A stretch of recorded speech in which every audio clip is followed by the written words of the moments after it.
concern is when the building was built, we gave some concessions when the building was built based off of what we were told was going to be in there. Some setbacks of other buildings and so on. My concern is now we're changing all of that. And that's kind of where my concerns are at. And from just a public safety standpoint, I have some concerns with just the congestion in the area. The meat market appears to be doing very well. A lot of traffic coming in and out of that with the addition of the other building and the other business that's in the opposite end that Mr.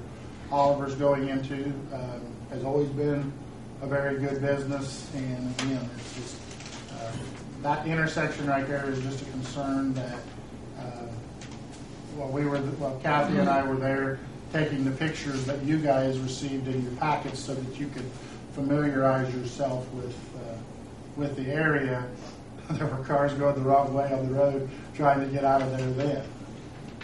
Having talked with the street superintendent, there is signage in the area claiming that it is a one-way street. You have to, you're supposed to go to the right or south on East Street and work your way back around or whatever. Do I think we need a dry cleaner and stuff in town?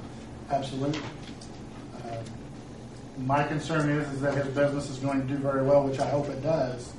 And again, it could just be a very big safety concern for the citizens in the area because of traffic and so on. Anybody on the board have any questions for Mr. Oliver or Scott? What kind of chemicals you got up there in this one you're going to be storing here with that compressor? What type of chemical? Yeah, you got chemical storage and then a compressor. That will essentially be detergent and laundry solvent. I believe the MSDS indicated that we have to store the DF2000 outside or underground. Is that a requirement?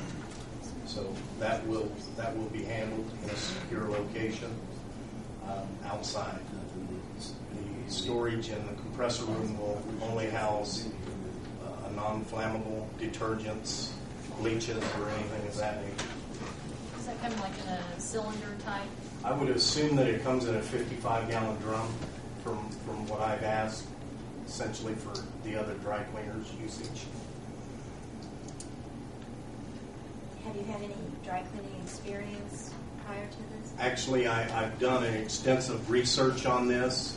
I will be training at one of the largest dry cleaning stores in Indianapolis. Actually, most of my equipment I purchased from a former owner of a dry cleaner in Indianapolis, and his sister is currently the owner of one of the largest ones there. So I will be in there between now and opening, training and working on that. I don't have any concerns over the dry cleaning business. I just have concerns over the parking. Because I know at the other dry cleaners business there was a lot of traffic in and out, and they had entrance and exits on both ends and everything. I'm just a little concerned about the amount of traffic and how it's going to get in and out of there without congestion and backing up. And it's a little tight, isn't it, when you have a lot of traffic coming in and going out, and a lot of yours will be drop-off, pick-up, so it'll be in and out. So I think there will be a continuous amount of traffic. That's my major concern, too, is the chemicals and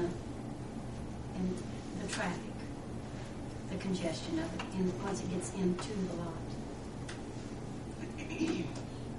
I have a question. Travis, you probably know this. How many parking spots are there? I think there's 19 is what there is. I know it looks bad when you go over there right now and look at the parking. And we're having our issues that we're having right now is that we have a tremendous problem with the free clinic. With what? The free clinic around front taking our parking spots. They come and they park they're in there for a couple hours, and Paul and me have been working with that. We're going to sign it. The sign at the one-way street was recently, that was put up, I'm going to say 2 months ago or so. It took a long time to get that in there, we didn't feel like it was our responsibility to label the street departments, put that on there. So, but Mark took care of that. We've got that in there. We run into a problem with the free clinic being parking. Then we've been under the idea that we want cars to look like they're always parked in there right now.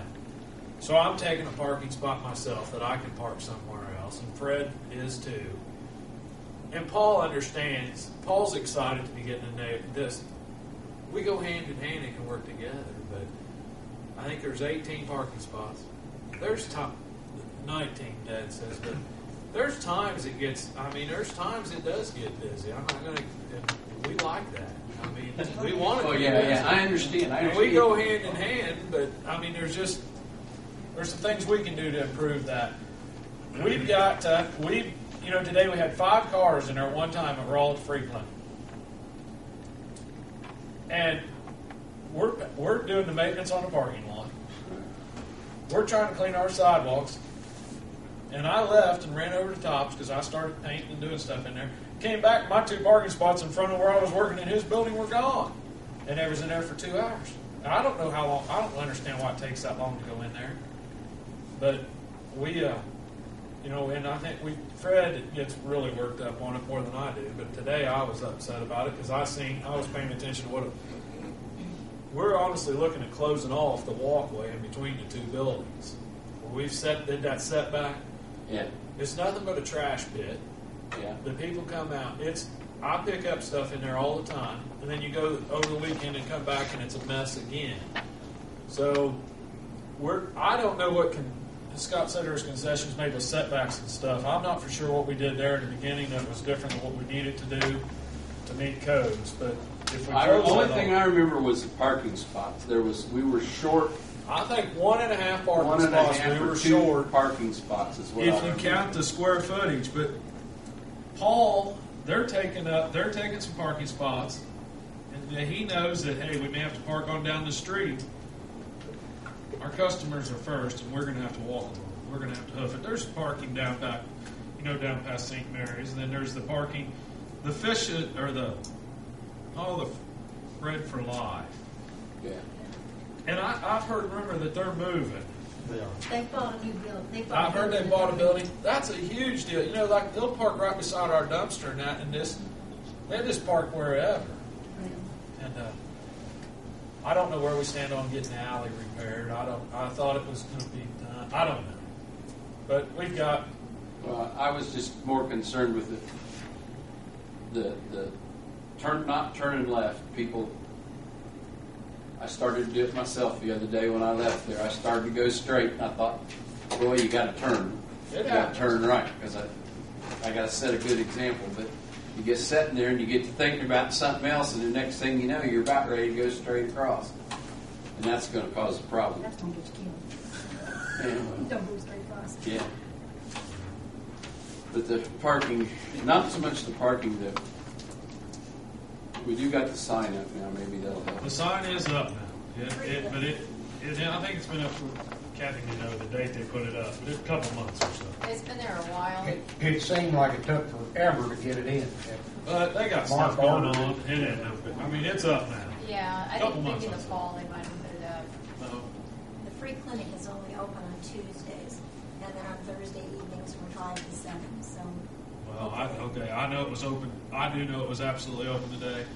And then I don't know what was open behind. I don't know.